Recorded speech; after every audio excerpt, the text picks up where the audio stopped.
At some point or another, your partner is going to experience some type of mental health challenge. That is the truth. You're going to find that your partner is feeling anxious, or at some point they're feeling depressed, or they're feeling down, or they're feeling discouraged, or they're feeling overwhelmed. Whatever the case may be, everyone at some point is going to have a mental health challenge. It may not be to the same level as others, but how do you navigate life with your partner when they are experiencing a mental health challenge, especially the very prevalent ones like anxiety and depression? For many of you who don't have a bent toward depression, or you tend to navigate life in a way where you're not very anxious, or you don't tend to feel overwhelmed very often, to you it's like unreal that someone can be this way and to function this way, and you can maybe have a contemptuous approach, like you look down on them, or you feel like you're better than them because of just how, just that natural proclivity towards these kinds of responses to life. The truth is, everyone is wired differently, and everyone takes in the world differently.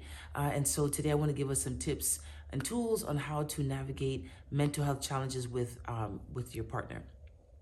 The first and foremost is you want to offer compassion. Just know that the world that your partner lives in is a challenging world. When they are feeling anxious, when they're feeling overwhelmed, when they're having stimulation of life that comes to them as, feeling like they just can't get from underneath this thing, that depression, that cloud that they feel is constantly over them, this anxious feeling where they feel like that things are unbearable, and there's this sudden sense of fear, or they have panic attacks. Offer compassion. Use statements like, it seems like today is a hard day. How can we navigate this together? What can I do? Don't just say, you need to go see somebody, or you need to take some medication. It's just not cool, right? So you can make statements like, it looks like you're struggling today. I'd love to, to see what I can do to help you navigate this day. Yes, and it could be that they need help professionally. Maybe you can say something with compassion, like, I know you don't want to feel this way. It hurts me to see you this way. How about we find someone that can help you navigate life in a way that is conducive for how you want to be, and for your life to feel like it's life-giving, for you to be able to enjoy your friendships, for you to be able to work, and to do the things you do, or the things that you love to do. I want to see you thrive and do well. Being able to speak about their challenges in a non-judgmental way, not like, oh, well, what's your problem now? Or, oh, I see that you're feeling anxious again. Like, what's the big deal? Like, get over it. That's judgmental, and it's not nice. No one that is experiencing depression and anxiety specifically want to be anxious or want to be depressed. This is not a choice. It's not something they're choosing to do. There are a lot of physiological things happening in the body. There are psychological things happening in the body. And so choosing a non-judgmental approach is choosing the approach that does not make it seem like this is something that they just need to snap out of, and this is something that they just need to just get over. Avoiding statements like, man, just get over it, like, move on, or, deal with it, or be strong, all these kinds of things. It's not that simple, okay? And I do think it's important that we understand how nuanced mental health challenges are. And the next thing is, do not over spiritualize this. Sure, do we want people to pray? Absolutely. Do we want people to have community and to be part of a church family? That would be wonderful. But it's not the time to throw a bunch of verses that you think this person's going to read so they can get over it and they can trust God more.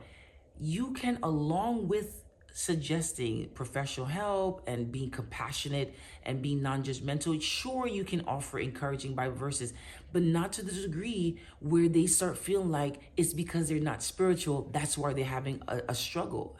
Okay? God understands. That's why the Bible says that he knows our frame. He knows that we're dust, right? Isn't that beautiful? That even God who created us knows that that we are fearfully and wonderfully made, and sometimes the frame buckles, and sometimes the frame needs help. And so let's not make people feel like they don't love God, or they don't trust God, or they don't have a walk with God, or a relationship with God, and that's why they're feeling the way that they're feeling, the ways that they're feeling. All right, so guys, let's just be intentional with our partners to not show up in ways that is gonna make the situation worse. You want to come alongside your partner as a blessing, not someone that's gonna intensify their struggle or their feeling of guilt and shame around how they're experiencing life. All right, so show up with compassion, show up with understanding, using statements like, hey, it seems like you're having a struggle today. Is there anything that we can do to navigate this together? Is there anything that I can do to show up for you differently today? How about you find someone, or how about we find someone that can help you navigate life, and that sort of thing. All right, so 100% of the time, people need compassion, and they need to know that there is a safe space for them to share, and for them to be honest about how they're navigating life. All right, and you can be that partner, you can be that safe space. I believe in you, and I know you can do it. All right, until next time, give yourself some grace, and in this case, give your partner some grace, and we'll see you in the next video. See you soon.